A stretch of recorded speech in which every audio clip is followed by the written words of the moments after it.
Welcome to the Dean Bleckman Show, live from Long Island. Free-flowing talk with a charismatic, down-to-earth host. Join Dean as he interviews and chats freely with his guests, ranging from superstar athletes to politicians, industry titans, and everyday folk with fascinating life stories. Dean educates, entertains, and most of all, touches people's lives. You're listening to the Dean Bleckman Show, live from Long Island. Hello, everyone, and welcome to the Dean Bleckman Show. Here in the studio is my dear friend and senior correspondent, Scott Morrell. Going across the Atlantic, my senior correspondent friend over there in the UK, Ria Bowe. Hello, Ria. How are you today? Hi guys, I'm very good, thank you, and thank you for all you lovely listeners for joining us. Today we're going to be talking about a question posed by our lovely Scott Morrell, and the question is quite a deep one actually. Is how dealing with one's fears can eradicate racism. So it's a biggie. There's a lot to it, but he tells me that he's got plenty on it and so on. So I look forward to hearing him going on about it. So the show is going to be largely about this topic. I'll run off a few news headlines towards the end that may be of interest, maybe not. We're looking for guests to come on as well. If anybody wants to come on and pose a question, feel free or send it in. But we'd love to have you on the show as well. And if you'd like to hit the subscribe button, do it now. But until then, back to you, Dean. Wow, Ria, thank you for the intro as always. And this is a powerful subject and something that is very big right now here in the country. And I'm going to now turn it over to Scott Morrell to get started. Thank you, Dean. You know, this is a subject that is, I think, very important for all of us to discuss. It's very uncomfortable, actually. But we got to get past the uncomfort to deal with the reality. And I'm going to start with a little bit of politics. And then I think I want to get to, what is the cause of prejudice and racism? What are the differences? And how we become racist, and we don't even know it. But to start, I need to talk about the election and why there are so many people in the United States that are having genuine fears right now, and understandable. I think that right now, President-elect Trump, we need to support him. That's good for the country. It doesn't matter about your politics. You put country over politics. However, people are saying we have to give him a chance. Okay, so what does that mean? You have to give him a chance. Well, I thought about it very long and hard. And I'm willing to give him a chance. And that chance does not mean on January 20th during the inauguration and looking at his policies. What he did to become president of the United States is use racism, hate, and fear to rally a certain base that has fear themselves, bring them out, and have him become president of the United States. Now, there has to be a correction to that. So what I defined as giving him a chance is by him doing everything now to eradicate, first of all, how he ran his campaign. He says, I'm going to be a president for all. Well, I haven't seen that really yet. So what I think he needs to do first is he needs to apologize to the Muslim population in the United States, the Hispanics, the unattractive woman, for instance, and we could go on, the disabled. He has to apologize, and he also has to have an action for that. It can't be lip service. He has to have an action, what he's going to do about it, and he has to talk out against, the alt-right movement. And, we're here 8 days after the election, and already he's causing controversy in naming Steve Bannon, who is not the founder, but he runs Breitbart News, and he himself said this is a platform for the alt-right movement. What kind of signal is that giving to the rest of the country who feels alienated right now? It's just very disturbing. So I'm waiting for him to take action now, and that's when I'll give him a chance. Dean. Scott, where I have to just add to what you're saying, I don't look at Donald Trump as the only one to blame in this discussion of racism. I believe that there's others that are involved with this. Of course. He's not the only one to point fingers at or to blame. He's the easy target. Okay, but I look at the media is aiding, and I believe that there are other people that are also to blame, whether it be his opponent, whether it be Clinton, many people throughout, but the media drives it, and both sides are to blame for emptying, all this trash talk and demonization of people, and that's where that race card factor comes into. Trump is an easy target, but I don't look at him as being the only one to blame that's causing this euphoria, this environment that's happening. Rhea, how do you feel about this at this point, this discussion that Scott and I are having? I think sort of Scott pretty much summed it up. Who thought he was going to get in, right, in the first place? But if he did get in, which obviously, well, I think he has, where do you go from there? And whereas Scott, I think your feelings are one of, you want to hear something now. I'm still not, myself, 100% convinced is actually going to happen in January. Oh, wow. And kind of, in a way. And secondly, where do you go from there? Either you maintain that stance or you got some real bootlicking to do, Scott. Rhea, I just want to add to it to both of you. And my feeling is, and why Trump is not the only one that's guilty of this, many people are, including the media, that once you give someone the right to spew vulgar language at any person, you have, that person's lost all credibility, and that language will be used back on you. So, there's many parties here to blame with what's going on here in this world right now with this racism issue that obviously is a hot topic that Scott wanted to discuss on the show today. Well, I agree with you, Dean, that racism has been around forever, and prejudice. The reason why I'm singling out Donald J. Trump is because he's the president of the United States. President-elect. President-elect. And as president-elect, knowing that he used racism to get to that position, okay, he has the ultimate responsibility to change the dialogue in this country, and he has the power to do that. So he's not, I don't even know if he's a racist. I think actually he might not be a racist, but he used it to his advantage, his political advantage, which in my opinion is actually worse because it's perpetuating stereotypes, it's perpetuating divisions, it's creating us versus them, it's creating blame. So you're right, the media likes it. There is racism, and which we're going to discuss in a little bit more detail, Dean, is embedded in us and prejudice. And when you're ready, I'm going to give you a little background of what my thoughts are. Racism's been going on it's existed throughout human history. Let's start right from the beginning.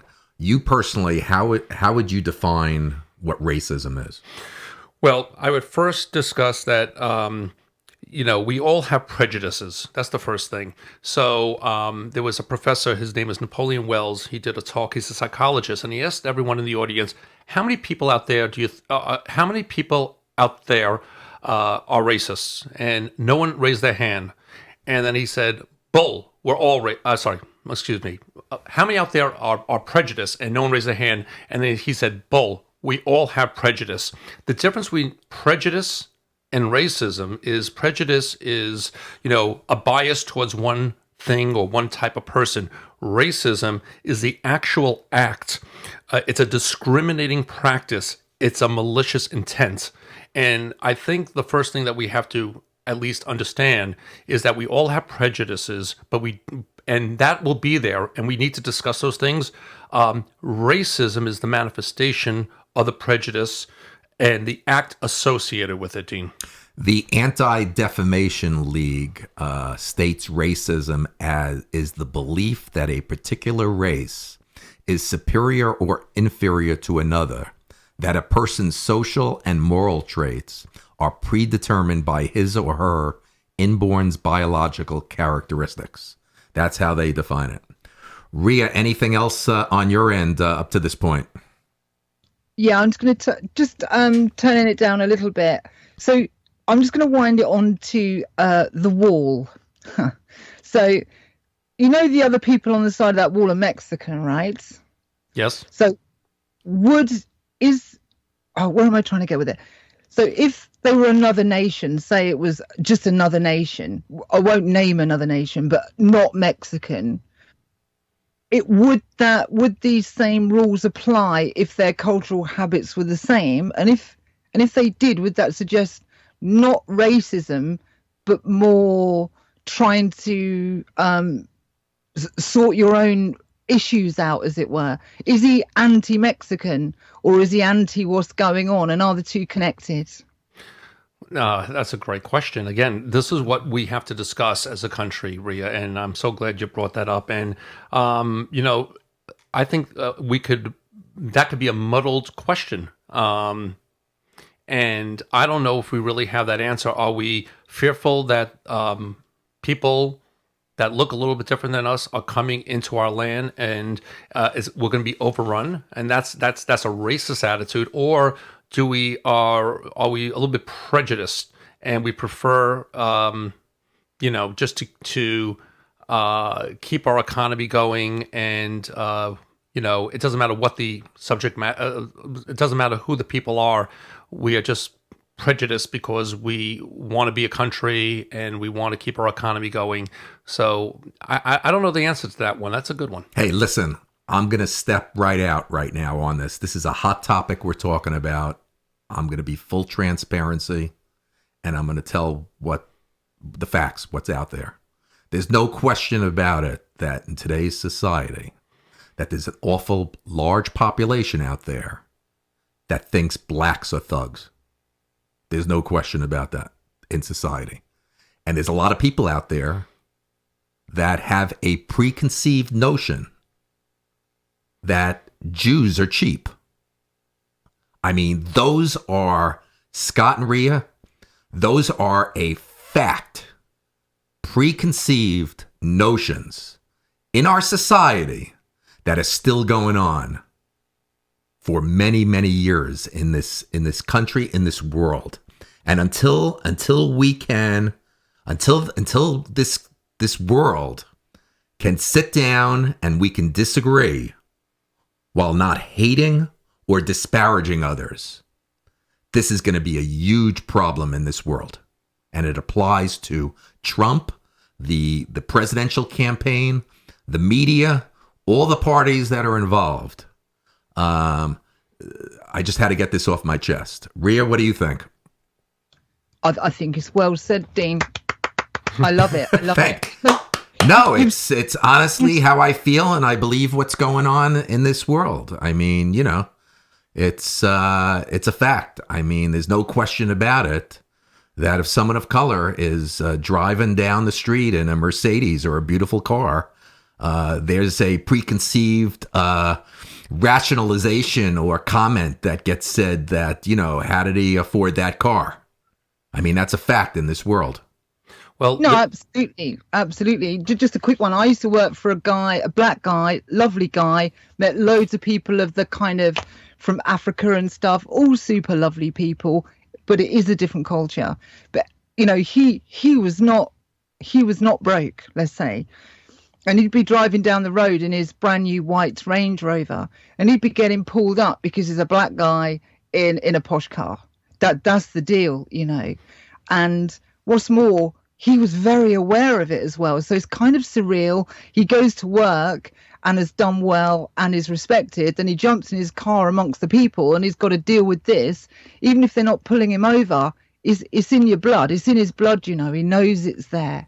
And the same as the Jewish people and all that kind of thing. But over to you, Scott. Yeah, there was actually a study in a 2005 paper in Science. New York University psychologist Elizabeth Phelps did a scientific project with white Caucasians, children, and and people of different colors and races and creeds and so forth.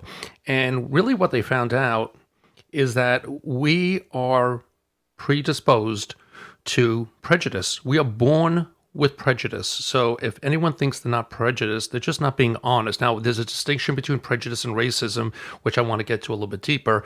But the study actually showed that it's ingrained in us that we look at other people differently, but it's how we act towards other people that matters. And so I think as we are going to grow as a society, we have to understand other people, and that's where I wanted to get more into. Go ahead, but as from the beginning, Scott, and even when you spoke to me yesterday, this word of fear. I mean, fear mongering creates racism. I mean, it's a fact. I mean, race. Unless there's the things to fix this, the racism issue is education and tolerance. So go ahead on. Okay, so if you talk to a white person about the story of African Americans and how they're doing, what you're likely to hear is that, hey, things are getting better, much better. There's no slavery anymore. There's a black president. Wow, what a milestone. Look at all the civil rights. And what they're doing is they're looking to the past. Pose that same question to a black person, okay? And they would look at it and they would say, well, things could be a little bit better. A white family has 20 times a higher net worth than a black family. A black person receives 1/18 the pay as a person of the white race compared to the black race, the African American race. So the way African Americans are looking at this is they're not looking at it where they are now. They're looking at it, what is the future going to be? And that's the different perspective that I think is important. I'm white, so I'm looking, well, look at where you've come. And they're looking at it, well, look at all the issues that we have and how do we go forward? So I think that's the first thing that we have to discuss. Other things, for instance, in the tech industry, did you know that, Dean and Rhea, that blacks and Hispanics are not even being interviewed for a lot of jobs? I mean, that is actual racism. That's not even prejudice. That's an action. And pretending that it doesn't exist only makes it worse. Some people, they play the race card. They'll say minorities are not capable at looking at this objectively. However, why are people called out for denial? So you can see there's this hypocrisy there. You watch the news, and we were talking, Dean, you rightfully said about the media, how they're exploiting it and only making it worse, and I agree. But when you see black on black crime, you'll see CNN or Fox News or MSNBC or your network news cover the story, full throttle. But do you know that white on white crime is 4 to 6 times higher? So this is the embodiment of racism, and it's embedded in our society. And until we actually own it and recognize it, we're not going to solve it. So I think the first thing that we have to do is we have to first talk about it. And there's a stigma about talking about racism. And we got to get rid of that stigma. We have to feel that we could own our own prejudices and discuss how the other person feels. Today I was driving in to lovely Setauket, where the studio is. And by the way, the leaves are beautiful outside. I didn't notice it the last time. It's the most, I don't think there's, Scott, I don't mean to sidetrack you, but when it gets to be this time of the year, October, November, where we live out here in Setauket and where the studio is here, the East End, North Shore of Long Island, I think it's the most spectacular view and picture in the country. It is. So I was listening to the radio, and there was this Muslim woman, and she was wearing a hijab, which is the Muslim scarf over the head of a Muslim woman. And she was walking down the street, and she got beaten up. And she is now fearful, as many minorities are right now, due to this campaign, that they're going to be the subject to hate crimes. Now, she actually had to go into surgery, and she's not going to wear a hijab anymore. This is a problem. And when the anchor asked, well, what can be done? She said something that I fully agree. The white majority needs to put out their hand, offer to listen to them, understand what Islam is about. Don't be listening to the media or watching the terrorist attacks overseas and pretending that there's only one way of Islam, which is, terrorist attacks. It's a very narrow and naive way of thinking. And really what you're doing is you're playing into the hands of the terrorists, but that's another story. We need to speak to our Muslim brothers and sisters. They're all around us, especially in the United States. I think that's also a little different than in Europe. Europe has had all these racial issues for so many years. We had World War I, we had World War II, and I think it's more distinct, unique, and problematic in Europe, where you'll have tremendous Muslim populations, for instance, or black populations, but the Muslim populations live in ghettos. You could talk about France and Germany and so forth, and they don't integrate. We are a multicultural, multinational country, and we embrace diversity. But even the United States, which embraces diversity, still has issues. Now, we talk about flyover country. If you're in Kansas, you don't know what a Muslim is. You don't know. You might not deal with black people. You might not deal with many Asian people. So all they know about other people, as they look at it, is that what they hear on the news or opinions from other people. But they don't actually see them. They don't actually speak to them. Whereas in New York City, we'll see everyone walking down the street. I don't take a second look.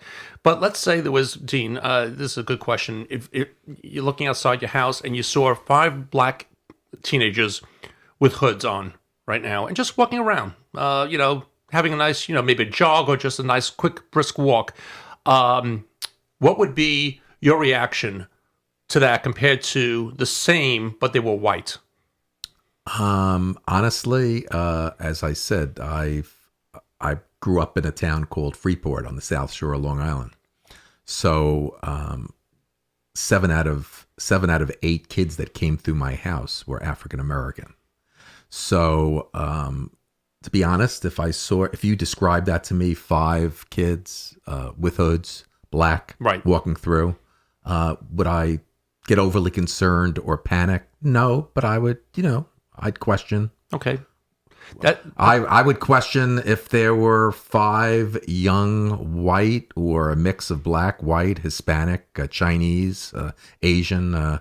I would question whatever they were if they were walking through my cul-de-sac here. Yeah, and I think because you lived in a more diverse area, you have a healthier and better perspective of it. But a lot of people would look and say, what's wrong? Likewise, if you're in a black neighborhood and there's 5 white, bald men with tattoos, how would those black people in that neighborhood feel about those people? They might just be bald with a great tattoo.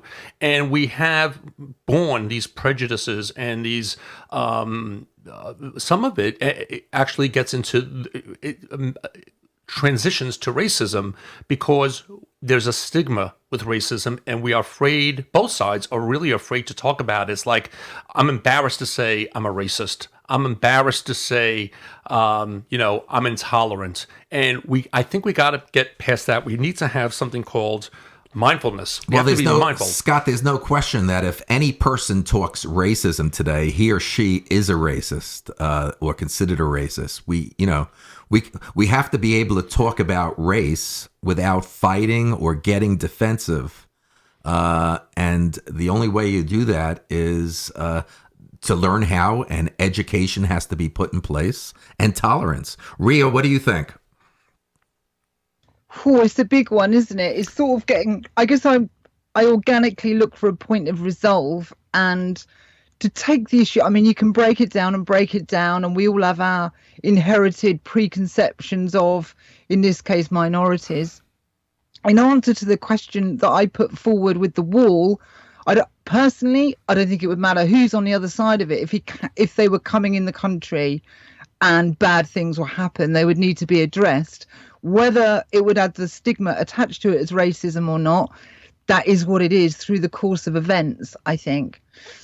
So I think it's a major affair. But for people to move forward with it, people need to be in the business of bettering themselves. And if they're not in the business of bettering themselves, I think you're on a hiding to nothing, Dean. I agree, Rhea. Scott, what do you have to say? Yeah, no, you bring up a great point with that wall, and it doesn't matter which country it is. I'd like to get into a little bit of why we have prejudices and why it could flow to racism. And really, it's not enough to call it a disorder. You know what it is? It's an illness, and we have to treat it as an illness. So you have to be mindful. You have to own it, and you have to understand it. You also need like a landing spot. It's like a drug user. You separate drugs from the person.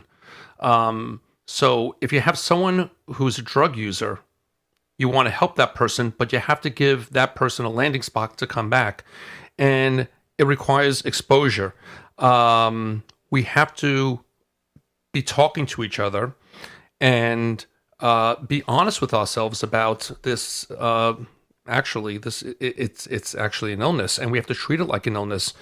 I listened to a Black father, and he just talked about how difficult it is and the fear he had to say that you need to watch out for white people. But he also had to start a conversation, but he had fear about that. Fathers are fearful that they have to eradicate them.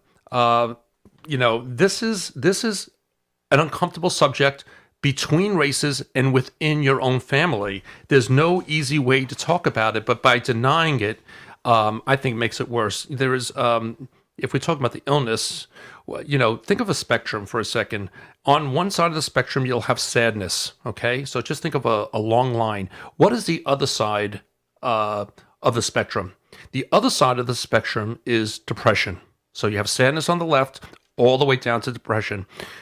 If you talk about anxiety, well, let's take a look at that spectrum. On one side of the spectrum, you'll have worry. If you go all the way down to the other side of that spectrum, you'll have panic. And I think it's the same thing with, differences.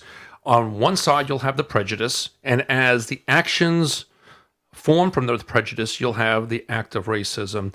One of the things, and then I want to pass it on to Rhea.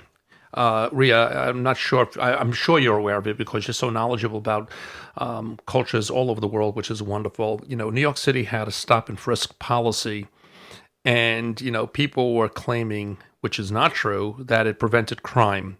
And the people that were touting it were not the people that were suffering from innocent stop and frisk. It was clearly a racist act, okay, because there were many, many innocent African Americans because the action was the stop and frisk. So you have the prejudice, and then you pulled someone over because they're Hispanic and they're black, and you stopped and frisked just because they were black or Hispanic. And so where is the racism? The racism comes from the power of the police to do that. So that's where the differences are, Dean.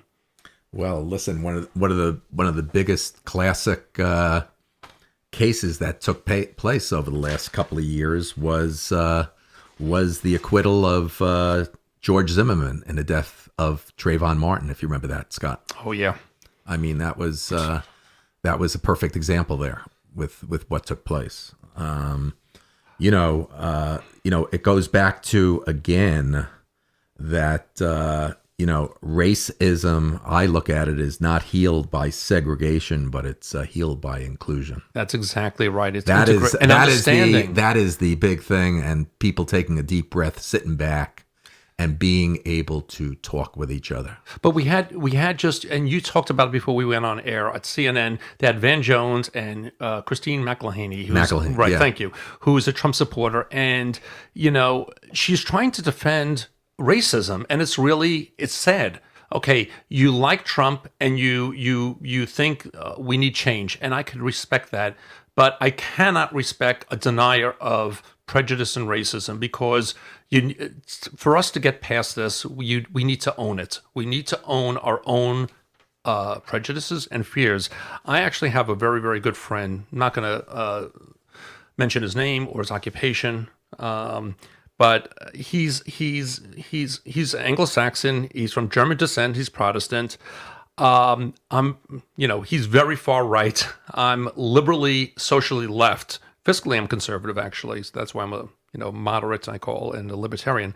But anyway, I never once looked at him as anyone except my friend. I did not paint that brush of possibly Nazi Germany 60, 70 years ago. He was just simply a person to me. Now, I was raised like you, Dean, and I live in New York, where when someone walks by me, I don't think about it. But he is a product of his family.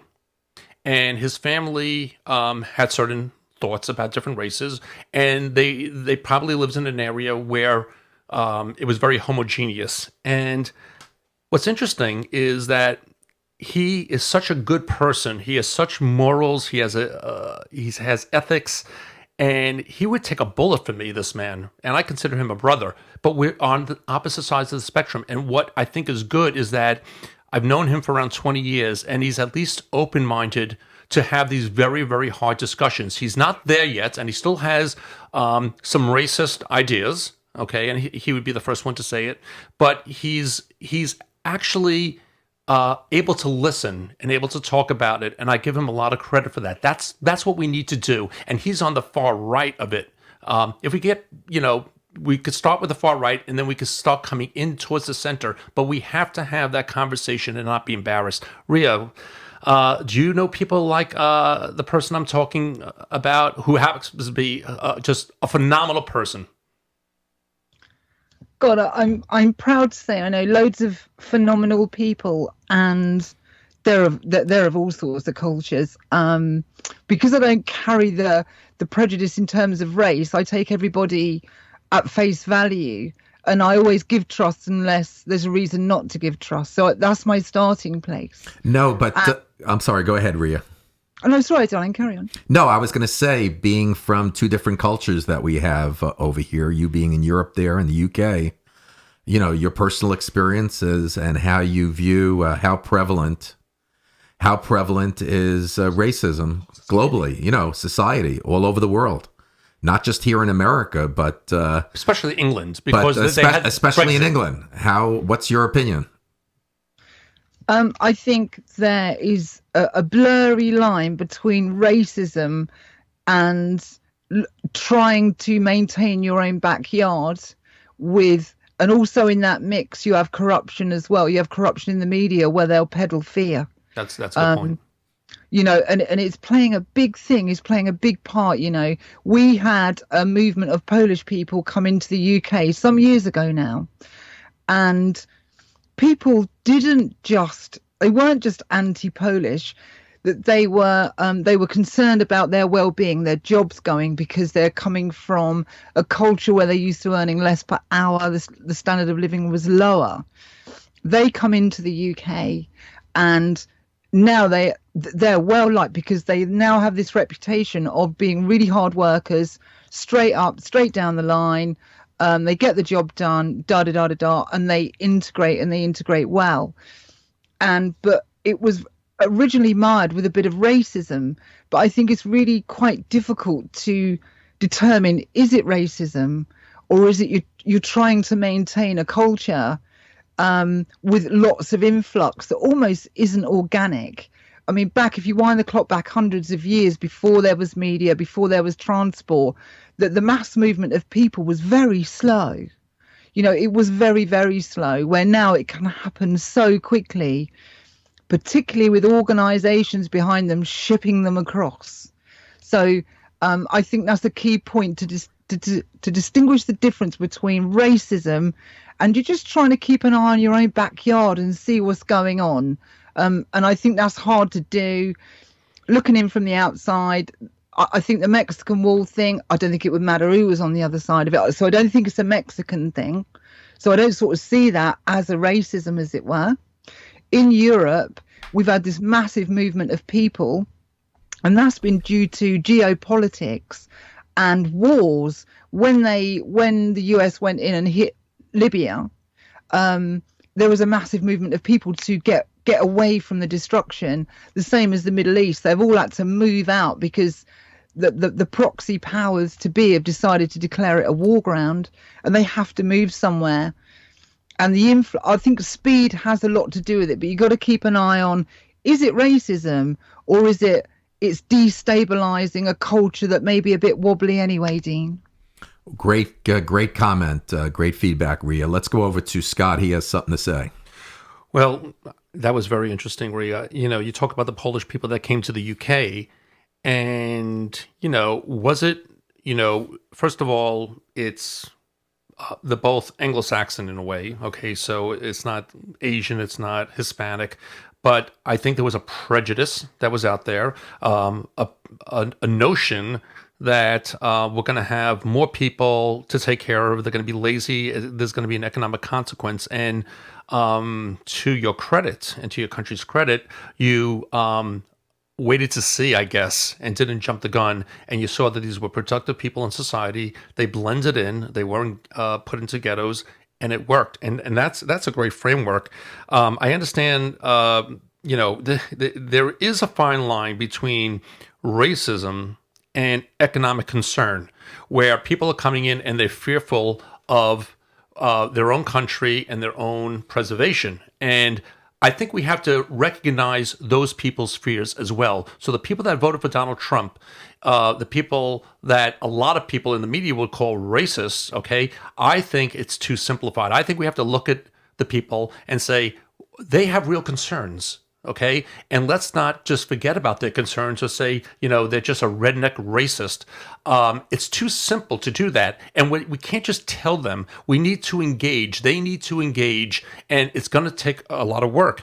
And when you're talking about, Rio, when, you're transporting people and it's a whole new world now, and it is accelerated. Well, now you just add the little igniter, which is called social media, and now you can say whatever you like.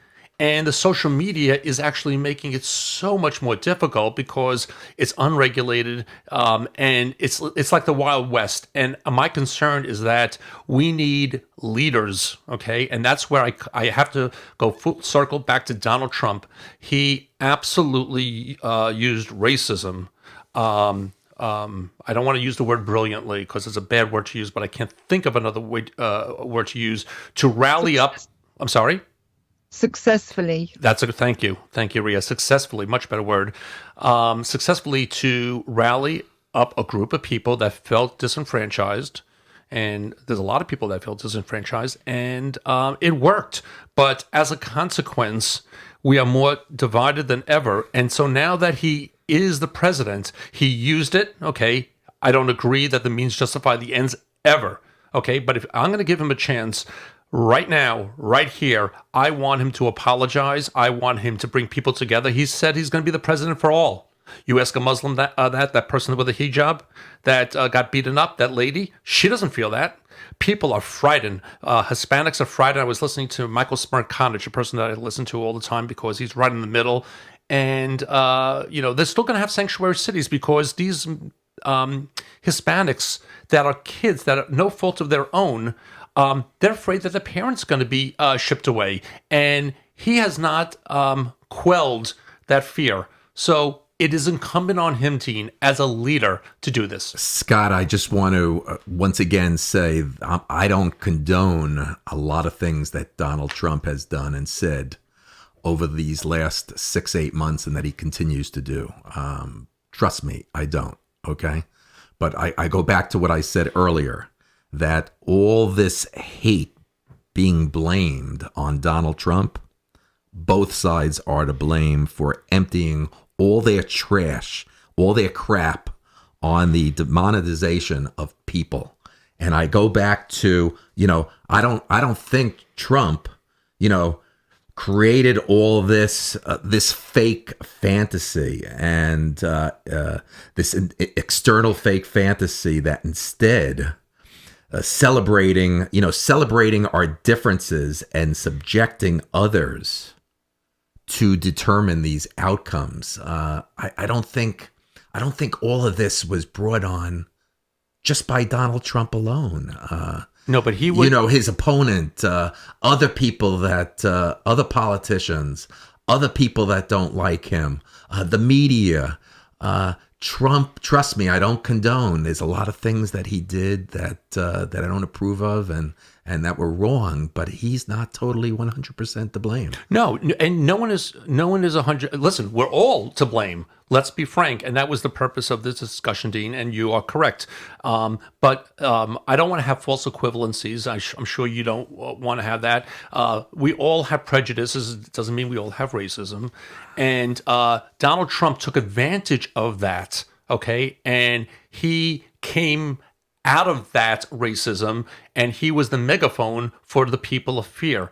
And since he was that megaphone, he has that awesome responsibility if he still really wants to have a united States of America, not a divided States of America. He's the one. It's not you that's going to do it. It's not me on this show, and it's not Rhea. It's someone who has brought it successfully to be president-elect, and now has to make good on his promises to be unified. Scott, if a child is born today, millions of children being born every day. Child is a product of their environment. Okay, the heart of the issue is that if you grew up as a child, an adolescent, as you're growing up, thinking that certain people are inferior to you, then racism might be very hard to eradicate. And that's what I was talking about. That's the heart of the issue. But you know what we have to do, Dean? We have to own it, and we have to stop denying it, and we have to talk and put out our hand. And there's two things I thought about. I want to hear what Rhea has to say about this. I think there's a real benefit, and I wasn't thinking about this until Trump started getting involved, of interracial marriages, because it'll lessen the homogeneous nature of people. But at the same time, I have no problem with groups of people that want to preserve their heritage. There are people that are white that they want to preserve their heritage for any reason whatsoever. It might not be fear or racism. It might just be a preference. The African American population, the Hispanic population, the Swedish population. A classic English person, a proper English person. I could respect that as long as they are putting out their hand and looking at the other person and not thinking, just like you said artfully, Dean, that they are inferior. They are just different, and different doesn't make it better or worse. They're just different. But the distinction, and I'd like to hear Rhea's points on this, is that we, again, circling back, we all have a level of prejudice. It's how we stop it from going into racist acts. What do you think about that, Rhea? Okay, guys. I mean, I kind of agree with all that you're saying. We've just coming up. I'm just giving a 40-minute shout. We're 40 minutes in. So the breakdown, I think we've broken it down, and that they are all good points, but we need to start to bring a point of, maybe if we can, a point of a solution rather than the understanding of. And I'd just like to point off, sorry not to answer your questions, but otherwise we're going to run out of time. I wanted to bring a couple of areas up. One with the media, again, the media is, if someone's peddling fear, you need to be a bit more mindful of, is this organized or is this not organized, is a key thing. But just to know how people end up at violence, the root that violence starts with is fear. So the fear component could be broken down into two. You have positive fear and negative fear. And to know the difference between the two, it's a positive fear not to put your hand near the fire, but it's a negative fear just to dislike someone because they look a bit different. So they're two different components of fear. But fear in turn, if someone peddles fear, it then turns to hatred. Hatred turns to aggression. Aggression turns to violence. And you can't have hatred, aggression, and a violence without fear. So a basic understanding of fear being in a positive and a negative form, I think, is a key player. And if you're going to deal with people and people are going to make the choice to be in the business of bettering themselves, a good thing to know, to come to an understanding, to get people around the table, to create dialogue. No dialogue, it doesn't go forward.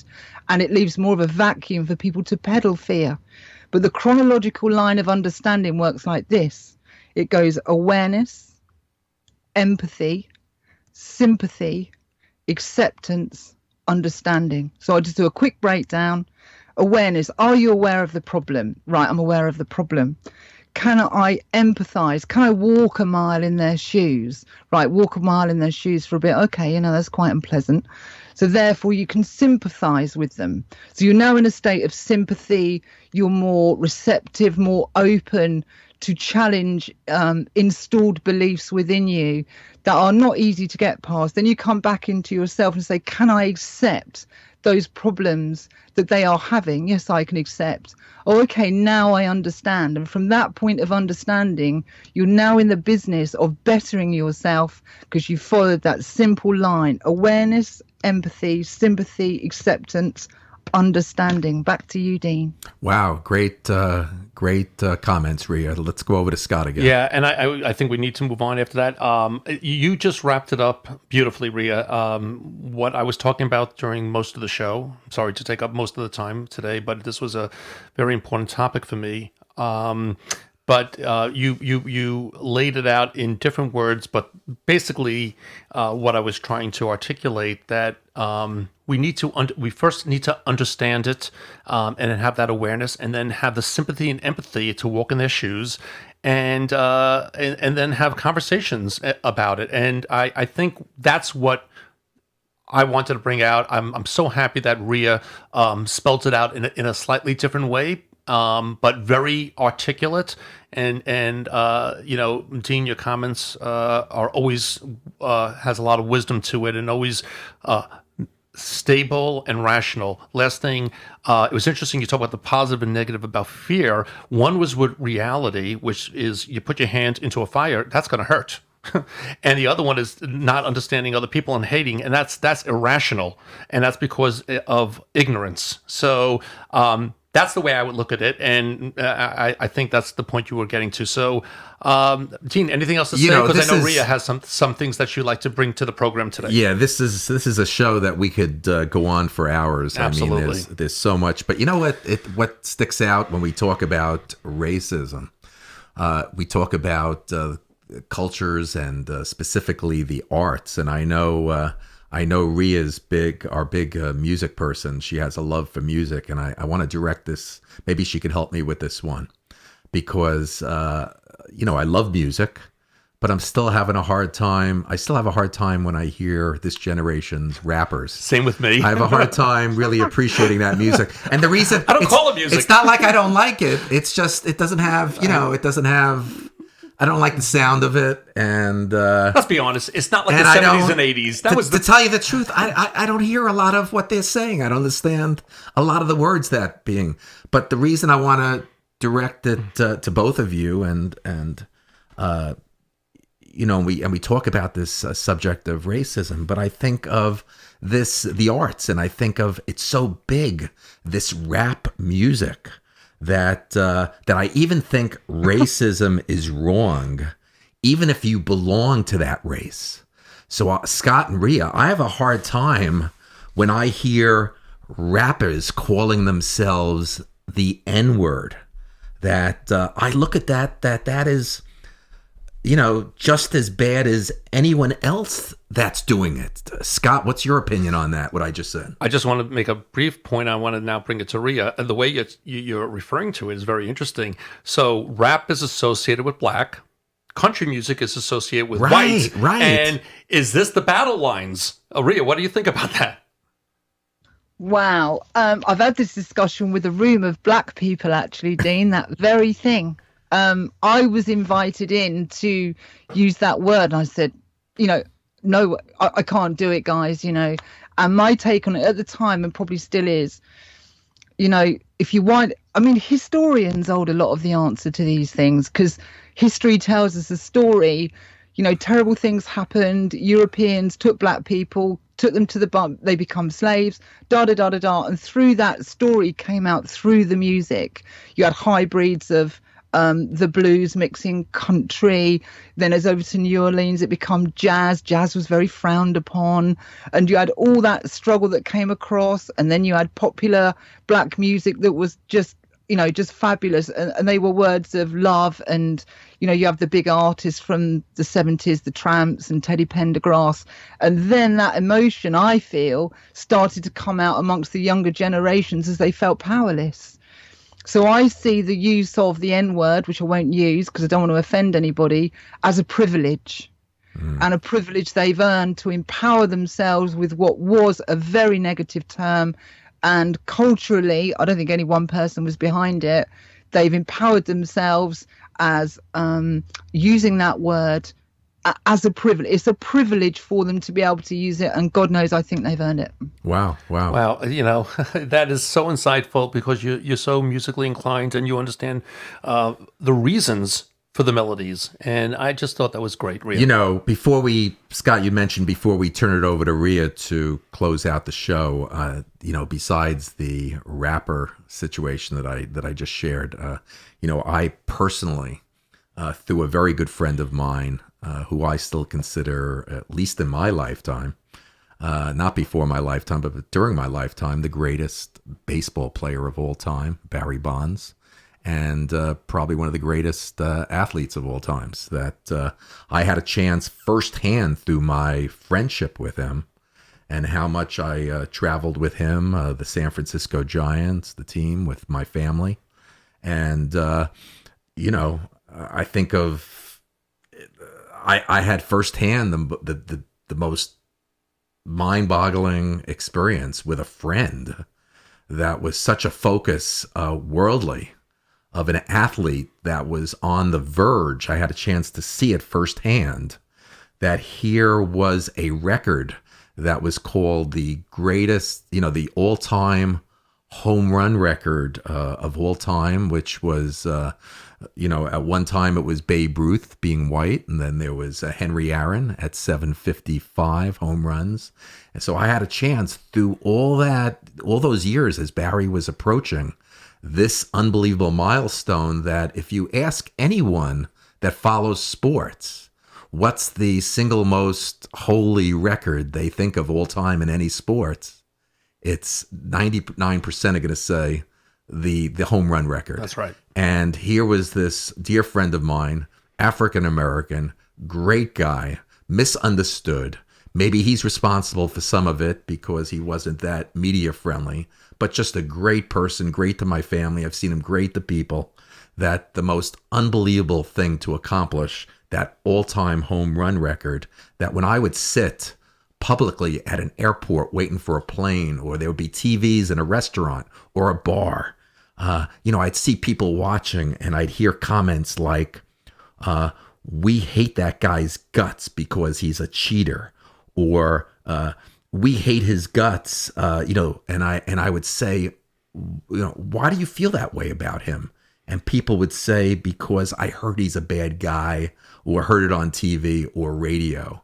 And I just think there was a lot of racism that was caught into that. And I firsthand had a front side seat view of living that for years as Barry played baseball and accomplished what I and a lot of people see as the greatest high holy record in all sports, which is the all-time home run record of 756. Dean, I really thank you for bringing up that personal observance and situation, that anecdote. And I agree. There is an element there. It's not the 100% if he was white, but he's perceived a certain way. He's a person of color, and that I just put a flame on it. Rhea, we send it over to you now. Okay, guys. God, we still haven't done it inside an hour. I tried, though. I want it to be known I tried. This was a very important subject, Ria. We had to go a little bit further on this one. We just want to put people off when they go to look at the radio show and it's over an hour. Good. I'm going to give you 3 minutes then. We'll make it 57 minutes and they'll be really thrilled. Just go ahead. Okay, I'm going to whiz down the headlines super fast. Oh, I've got a thing in the way here. Let me just sort out the computer here. Right, here we go. A few stories from around the world. President Obama lands in Greece and is received with some major protests. They don't look organised like the US ones, but there's still a lot of people out burning the American flag because he's gone to talk to them about debt. Moving on, anti-Trump protesters.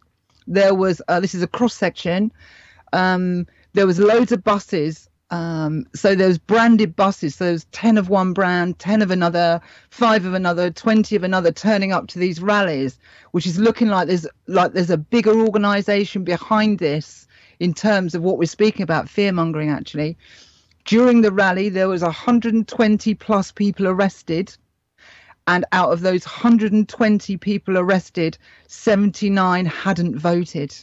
So read into that what you will. Over to the EU.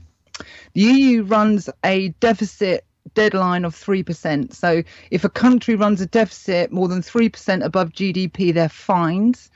7 countries have been listed out as probabilities for next year. The countries are Belgium, Cyprus, Finland, Lithuania, Slovenia, Spain and Portugal. Onto internet privacy. As we know, we're all being spied on. When you go on your browser, Chrome, Firefox, Yahoo, Edge, whatever, everything you do is monitored. The credit card you use, the money you spend, what you look at, how long you was on there. They put trackers on your movement to see where you go from one site to another, and they put trackers on trackers. Well, there's a new thing out called startpage.com. This has a bit of a seal of approval from the famous Edward Snowden, who's concerned with human rights. You may agree with him, you may not. But startpage.com, you put it in the extensions of your browser. That's all you do. You can have it as a home page, but you can just have it as an extensions, and that keeps all those nasty little things out the way, and it gives you a sense of privacy. It doesn't mean you're up to anything. It just enables you to be free in your own space and time. Startpage.com. Microsoft News. Kaspersky, the antivirus people, have launched a complaint to your version of the Monopolies Commission because third-party developers of antivirus software, Microsoft gave them 2 months before they released to get the software ready for release to create a competitive market. But of late, Bill Gates has only given them 6 days. So Mr. Kaspersky is now up in arms, saying they're closing down the market and they're monopolizing on antivirus and third-party software. Quickly over to Russia. Russia sacks their finance minister yesterday for allegations of corruption. He's out, he's gone. So they're looking into that. Quick talk about the markets. The markets are getting ready to get behind Trump. There's already movements, quite big ones, where the guys said, President-elect Trump, he's going to do infrastructure work. The commodities that are based around infrastructure work have seen a 5-year high just in the last few days. So the market believes that he is going to do that. Quickly over to the Ukraine. A fight broke out at the Ukraine government. Big meeting, fellas, ties, suits, looking slick. Somebody just gets up and just puts one on one of these guys. And as they say in boxing, it was a full connect. And he went back about 5 feet. Some people got between them. And then the guy that was talking started pointing at him again. The guy gets up, does another one, full connect, another 5 feet. So the footage is on there. Just type in Ukraine government fight and you'll see it. Amazing. Quickly over to Russia. Russia are going to help Italy with the latest earthquake. It's done some damage. Italy went to the EU, European Commission, said, can we have some money for some help? They said, no, you've had enough or whatever, because Italy don't like them much anyway, I don't think. And there's been talks between Russia and Italy, and Russia are basically going to bail Italy out. On to the final story. I'll try and do this as fast as I can. Back to the US. Same thing. I've mentioned this before. Last year's audit, there's $9.3 trillion missing out of last year's budget. And I'm not hearing about it. And that's bad. While the country's being squeezed, Obamacare, people haven't got food, they're paying in, and someone's managed to get their hands in the biggest till in the country, the Federal Reserve, remove $9.3 trillion. People are trying to chase this down with no success. There's no audit trail. They're getting closed doors, tight lips. Nobody's talking about it. And it's going to take the people to get together. So come on, people, make some noise about this. Somebody, you're paying your hard-earned tax, and they've taken it from you, and then you go to use a service which the country doesn't have the money for, as an example, but somebody's managing to lift that kind of money out. I look further into untraceable money's gone missing out the Fed, and so far it totals $21 trillion. But just in the last year, 9.3 trillion. To give you some idea, 9.3 trillion would pay nearly, not quite, nearly all the domestic mortgages in the United States of America. It's that much money. There's 21 trillion missing in all. And if you add in the bank bailouts alone with 29 trillion, there's 59 trillion just being written off. And I'm going to pass it back to you. Oh no, why aren't the press hounding this? Why aren't the press on it? So that's quite annoying when people are doing their hardest, but someone can remove that kind of money. Back to you, Dean. Thank you, Rhea. What a wow update. Appreciate it. And I want to thank, as always, Scott Morell. Thank you very much. Once again, a great show, enlightening, very informative, very inspiring. It could have been multiple hours here on the show. We'll have to continue it another time. Over in the Atlantic, I want to thank, once again, our senior correspondent. Just great, Rhea. Thank you very much. I really appreciate it. Please don't, to my audience, please don't forget to like us on Facebook and to hit the subscribe button on the show's YouTube channel. If you would like to leave a comment, use the box below. Our shows are all available now on the iTunes platform. If you would like to share your story, any of your ideas, and be a guest on the show, please go to deanbleckman.com and email me directly. I would like to thank all my listeners for being with us today. From all of us at the Dean Bleckman Show, have a great day. You've been listening to the Dean Bleckman Show, live from Long Island, New York. From all of us here, we'd like to thank you for tuning in. We look forward to hearing your comments via Facebook, Twitter, Skype, and email. And don't forget, you can visit the webpage anytime for the up-and-coming guest list. From all of us here,